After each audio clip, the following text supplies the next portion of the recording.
এভাবে বাসায় রোল বানিয়ে দেখুন, খেতে অসম্ভব মজাদার এবং সুস্বাদু। আসসালামু আলাইকুম সবাইকে, কেমন আছেন সবাই? আশা করছি ভালো আছেন। আলহামদুলিল্লাহ, আমরাও ভালো আছি। তো অসম্ভব এই মজাদার রোল বানানোর জন্য এখানে প্যানে তেলে কুচি করা পেঁয়াজ, কুচি করা কাঁচামরিচ ভেজে নিচ্ছে। এখন এতে আদা রসুন বাটা দিয়ে দিচ্ছে। আদা রসুন বাটা দিয়ে হালকা নেড়ে ভেজে নেবে। এখন এতে কিমা করে রাখা মুরগির মাংস দিয়ে দিচ্ছে। এখানে মুরগির বুকের অংশটা আছে। এখন ভালো করে মুরগির কিমাটা ভেজে নেবে। এখন এতে দিয়ে দিল জিরার গুঁড়া। এখন এতে দিয়ে দিচ্ছে শাহি মশলা গুঁড়া। এগুলো দিয়ে ভালো করে নেড়ে দিবে। আর এই ভাজার সময় অনেক সুন্দর একটা স্মেল বের হয়, এই স্মেলটা কিন্তু খুব ভালো লাগে। এখন এতে 1 চামচ মরিচের গুঁড়া দিল। এখন এতে পরিমাণ মতো লবণ দিয়ে দিয়েছি। এখন এতে টমেটো সস দিয়ে দিচ্ছে এবং সয়া সস দিয়ে দিচ্ছে। টমেটো সস আর সয়া সস দিয়ে ভালো করে নেড়ে দিবে। টমেটো সস আর সয়া সস দিলে ফ্লেভারটা কিন্তু অনেক ভালো আসে, খেতেও ভালো লাগে। দেখতেই পাচ্ছেন কিমা রান্নাটা হয়ে গিয়েছে।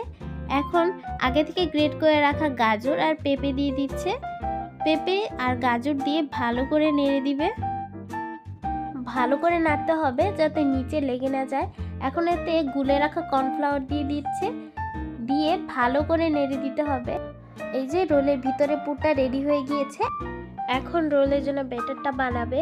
তো এখানে 2 কাপ ময়দা দিয়ে দিয়েছে, পরিমাণ মতো লবণ আর একটা ডিম দিয়ে দিয়েছে। আর অল্প অল্প করে পানি দিয়ে ভালো করে মিক্স করে নিচ্ছে।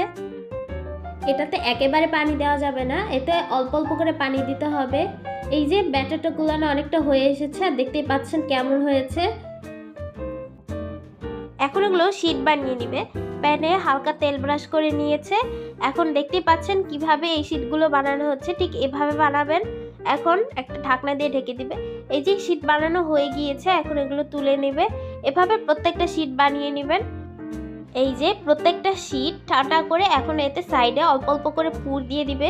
পুর দিয়ে এখানে যে ব্যাটারটা ছিল সেই ব্যাটারটা দিয়ে সাইডে হালকা করে লাগিয়ে দিতে হবে। লাগিয়ে এভাবে ভাঁজ করে নিতে হবে। ভাঁজ করে এভাবে ভালো করে রোল করে দিতে হবে। আর বেশি চাপ দেওয়া যাবে না, তাহলে কিন্তু এটা ফেটে যাবে। এই তো রোল হয়ে গিয়েছে। এখন এই রোলগুলোকে ব্যাটারে চুবিয়ে এখন ব্রেড ক্রাম্বসে কোট করে নিবে। এভাবে প্রত্যেকটা রোল বানিয়ে নেবে। এখন এই রোলগুলোকে ডিপ ফ্রিজে রেখে কিছুক্ষণ শক্ত করে রাখা হয়েছে। এখন পুরো রমজান মাস জুড়ে যে কোনো এয়ারটাইট বক্সে এভাবে ডিপ ফ্রিজে ফ্রোজেন করে রাখতে পারবেন। এই যে আমরা 2টা বক্সে এভাবে রোলগুলোকে ফ্রোজেন করে রাখবো ডিপ ফ্রিজে। আপনাদেরকে কয়েকটা রোল ভেজে দেখাচ্ছি। রোলগুলোকে হালকা আঁচে ভেজে নিতে হবে।